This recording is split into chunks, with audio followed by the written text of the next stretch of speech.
So hello there, this is Rishu and today I'm going to explain about Robert Koch. तो चलो देख लेते हैं कि इनके कुछ पॉइंट्स हैं और कुछ डिस्कवरीज हैं एंड पॉस्टुलेट्स भी हैं। तो चलो बात कर लेते हैं बिना टाइम वेस्ट किए।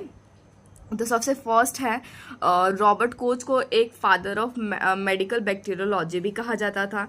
सेकंड वाला हो गया हमारा उनका discovery anthrax bacterium bacillus anthracis में, ठीक है, 1876 में इन्होंने किया था इनकी डिस्कवरी। नेक्स्ट हो गया जर्मन फिजिशियन एंड माइक्रोबायोलॉजिस्ट, तो इनको जर्मन फिजिशियन कहा जाता था और ये एक माइक्रोबैक्टीरियोलॉजिस्ट भी थे। फोर्थ वाला हो गया हमारा, इन्होंने किस पे काम किया था, किस डिजीज पे, ट्यूबरक्लोसिस हो गया, कॉलेरा हो गया एंड एंथ्रेक्स हो गया। फिफ्थ हो गया हमारा जर्म थ्योरी ऑफ डिसीज, इन्होंने जर्म्स पे भी काम किया था। सो इसीलिए इनको कहा जाता है कि जर्म थ्योरी ऑफ डिसीज पे इन्होंने स्टडी किया था। फिर बाद में हमारा सिक्स्थ हो गया कि research on tuberculosis received Nobel prize physiology and medicine, तो इन्होंने ट्यूबरक्लोसिस के ऊपर भी रिसर्च किया था और उनकी वजह से इनको नोबेल प्राइज भी मिला था as a physiology and medicine in 1905 में। नेक्स्ट वाला हो गया हमारा इन्होंने 24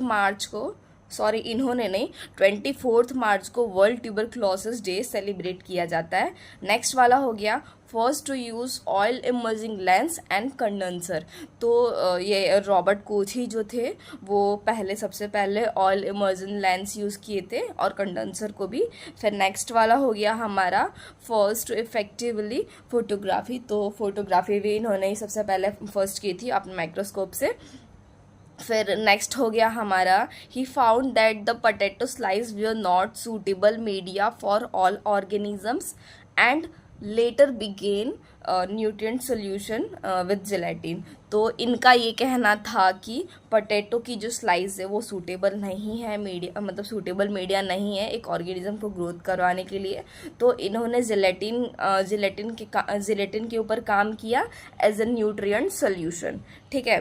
फिर नेक्स्ट हमारा हो गया introduce staining technique and method of isolating pure culture of bacteria, तो इन्होंने स्टेनिंग वाली टेक्निक भी इन्होंने किया था और ये प्योर कल्चर को कैसे आइसोलेट करे ये सारे मेथड भी इनके ही द्वारा दी गई थी। चलो बात कर लेते हैं पॉस्टुलेट्स के बारे में।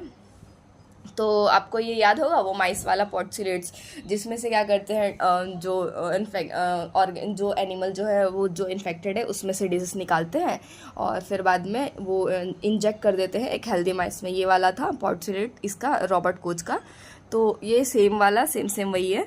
तो फर्स्ट वाला क्या है, the organism should be regularly found in the lessons of the disease, मतलब वो जो ऑर्गेनिज्म जो है वो हमें उस डिसीज में से मतलब मिलना चाहिए। मतलब जैसे कि किसी एनिमल को डिसीज हुई है, ठीक है, तो वो वाला ऑर्गेनिज्म हमें उस डिसीज में से वो मिलना चाहिए, ठीक। नेक्स्ट वाला हो गया हमारा it should be possible to isolate the organisms and culture in pure form, मतलब कि वो जो डिसीज है जो इन्फेक्ट हुआ है उसमें से हमें आइसोलेट करना भी पॉसिबल होना चाहिए और उसको हम कैसे प्योर कल्चर करें, मतलब उस कल्चर को कैसे प्योर फॉर्म में करें वो भी पॉसिबिलिटी होनी चाहिए। फिर नेक्स्ट वाला हो गया हमारा the isolated organisms which inoculated into suitable live animal should produce similar disease, मतलब कि जैसे कि वो माइस इन्फेक्टेड हो गया अभी तो उसमें से भी सिमिलर डिसीज ही मिलना चाहिए क्योंकि हमने इंजेक्ट किया है वो जो डिसीज वाले ऑर्गेनिज्म में वो हेल्दी वाले माइस में हमने इंजेक्ट किया है, ठीक है, तो उस हेल्दी माइस को भी अभी इन्फेक्शन हो गया, वो डिसीज हो गया उसके अंदर, तो उसमें से भी वो सिमिलर डिसीज ही मिलनी चाहिए। फिर नेक्स्ट हो गया हमारा it should be possible to re isolate the organism from the experimentally infected host, ठीक है। तो ये क्या है, मतलब कि ये भी उसमें पॉसिबिलिटी होनी चाहिए कि जब हम उसको री आइसोलेट करें, ठीक है, उस ऑर्गेनिज्म को रीआइसोलेट करे तो उसमें से भी वो इन्फेक्शन मिलना चाहिए, वो ऑर्गेनिज्म या बैक्टीरिया जो भी है वो मिलना चाहिए जो पहले में से हमने निकाला था, सेम वाला। और उस हेल्दी माइस में, जो हेल्दी माइस हमारा इन्फेक्टेड हो गया है, उसमें से भी सेम मिलना चाहिए वो ऑर्गेनिज्म हमें। तो अभी हम कह सकते हैं कि वो जो माइस है या जो कोई ऑर्गेनिज्म है या जो कोई भी एनिमल है वो इन्फेक्टेड हुआ था और उसको डिसीज हुई थी। सो इतना ही था पॉर्चुलेट, इतना कुछ हार्ड नहीं था, ठीक है। एंड इसके कुछ पॉइंट्स हो गए हमारे, तो लगभग हम इसको 3-4 मार्क्स में तो आराम से लिख सकते हैं।